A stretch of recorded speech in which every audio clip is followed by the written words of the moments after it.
PCOD నాకు acne వచ్చింది. అయ్యో పీసీఓడి అయి ఉంటుంది. Hair fall, bloating, digestive issues కన్ఫామ్గా పీసీఓడినే. పీరియడ్స్ ఇర్రెగ్యులర్, నో డౌట్ మీకు పీసీఓడి ఉంది.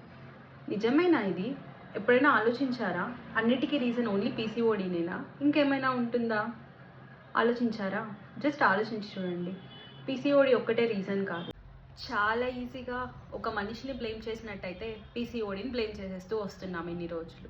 అసలు ఇంతకీ వీటన్నిటికీ రీజన్ ఓన్లీ పీసీఓడియేనా? ఇంకేమైనా ఉందా? కన్ఫామ్గా ఉంది. ఏంటో తెలుసా? Vitamin deficiencies. ఏ విటమిన్ డెఫిషియన్సీస్ చూద్దామా? విటమిన్ డి, విటమిన్ బి12, ఐరన్, హిమో. మనకి ఈ విటమిన్ డెఫిషియన్సీస్ ఉన్నాయంటే ఎలా తెలుసుకోవాలనే దానికి కొన్ని టెస్ట్లు అయితే ఉన్నాయి. నేను టుమారో వీడియోలో అవి ఏమేమి టెస్ట్ అండ్ నిజంగా మీకు విటమిన్ డెఫిషియన్సీస్ ఉంటే వాటిని ఎలా క్యూర్ చేసుకోవాలి, మెడిసిన్స్ ఒక్కటే ఆప్షనేనా లేదా ఫుడ్ అండ్ డైట్ ద్వారా మార్చుకోవచ్చా అనేది నెక్స్ట్ వీడియోలో చెప్తాను.